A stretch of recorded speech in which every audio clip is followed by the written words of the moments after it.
परमार साहब, मैं दीपक Dutta Punjab Kesari electronic media का पत्रकार हूं और आप भारतीय जनता पार्टी के गगरेट विधानसभा के क्षेत्र के वाइस प्रेसिडेंट हैं और आम्ब में आप वकील हैं। तो 26 अप्रैल को जो एक महोत्सव शिववाड़ी में मनाया जा रहा है, इसके बारे में मैं सुन रहा हूं, बहुत सी चर्चा के बारे में। तो आप संगठन के वाइस प्रेसिडेंट हैं, आप क्या कहना चाहते हैं? मैंने भी इस बारे में सुना है कि लोगों से पैसे इकट्ठे किए जा रहे हैं शिववाड़ी महोत्सव के नाम पर। अगर आम लोगों से ही पैसे इकट्ठे करके प्रशासन ने करना, तो इससे तो अच्छा है कि लोगों पर इसका बोझ ना डाला जाए। ठीक है। जैसे पुराने समय से, सदियों से शिववाड़ी मेला चल रहा है, वो इससे ज़्यादा बढ़िया है। कम से कम लोगों को कोई परेशानी तो नहीं ना आएगी। अब अगर लोगों से पैसे इकट्ठे किए जा रहे हैं, हमारी गगरेट की जनता को डबल मार पड़ रही है। ठीक है। पहली, एक तो बसों के किराए बढ़ा दिए सरकार ने। दूसरी, 1500 रुपये औरतों को देने थे, वो भी नहीं दिए।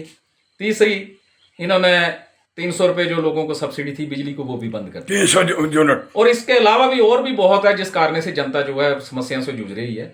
लेकिन ये जो नई समस्या आ गई है, मैं इसका तो प्रदेश के मुख्यमंत्री और हमारे जो उप मुख्यमंत्री, मैं उनसे भी निवेदन करूंगा कि कम से कम जनता को तो छोड़ दो, इनके ऊपर रहम करो।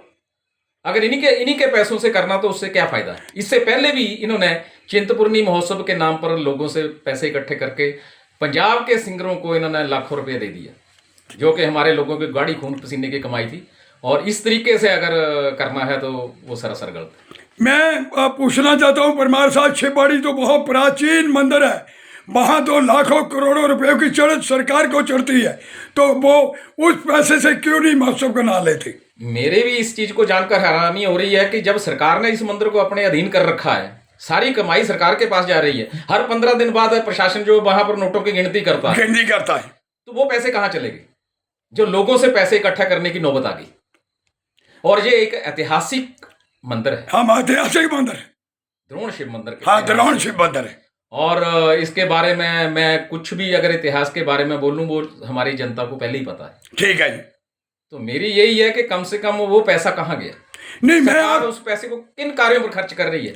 मैं आपसे एक और बात पूछना चाहता हूँ। सरकार इन महोत्सव में कलाकार बुला के लाखों करोड़ों रुपया खर्च कर रही है।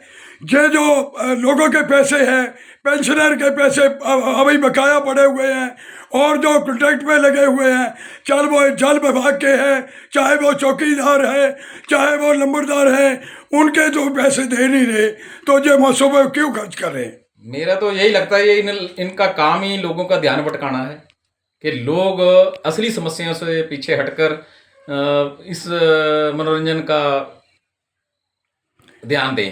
अब ऐसा मनोरंजन किस काम का जिसमें लोग खुद पैसे देकर उस पर कौन सा अपनी वाहवाही कर लेंगे? नहीं देखो, ये तो मैं पहली बार सुन रहा हूँ। सरकारें बहुत आई हैं, भारतीय जनता पार्टी की भी रही है, इससे पहले कांग्रेस की भी रही है, लेकिन हमने कभी ऐसा देखा नहीं।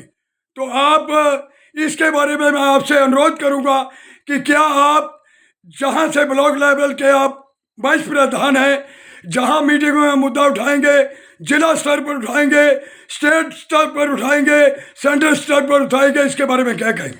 पहले तो हम इसको मंडल स्तर पर ही उठाएंगे, और फिर उसके आगे अगर लोगों ने इसमें विरोध किया कि ये सरासर गलत हो रहा है, क्योंकि लोगों को पैसे दबाव में देने पड़ रहे हैं, तो मेरी तो लोगों से भी गुजारिश है कि आप पैसे ना दे।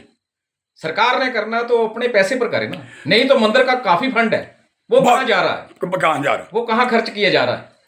नहीं तो इसके लिए क्या आप जांच करवाएंगे? इसकी हम पूरी जांच भी करवाएंगे, इसका पूरा पता लेंगे कि किस किस से कितना पैसा इकट्ठा किया उन्होंने।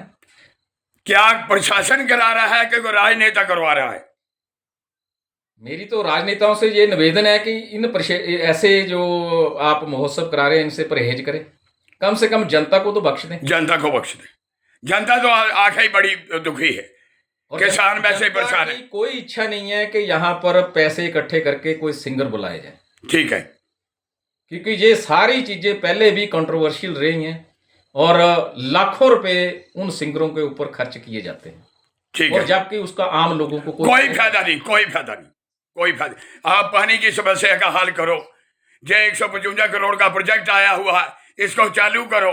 ये वैसे ही पड़ा हुआ है, इन्होंने टैंक बना दिए हैं। इसके लिए भी मैंने पहले भी चैनल में कहा है, तो मैं आपसे भी अनुरोध करूंगा कि ये बहुत बड़ा सेंटर का प्रोजेक्ट आया है और इसका लाखों करोड़ों रुपया वैसे ही बर्बाद हो गया।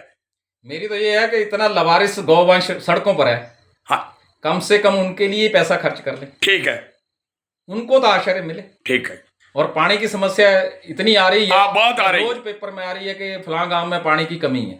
अभी तो गर्मी अप्रैल का महीना जा रहा है, मई जून आएगा, सरकार से पानी पीने के लिए इतनी किल्लत आ जाएगी जो पूरा नहीं हो सके। मैं इसकी पूरा विरोध करता हूं कि इस तरीके से लोगों को पैसा जो है वो ऐसे बेकार के कामों में, व्यर्थ के कामों में खर्च ना किए। चलो, मैं आपका बड़ा धन्यवादी हूं, और पंजाब केसरी के पत्रकार होने के नाते और पंजाब केसरी जिन्होंने मुझे दायित्व सौंपा है, मैं उनके तरफ से भी आपका धन्यवादी हूं।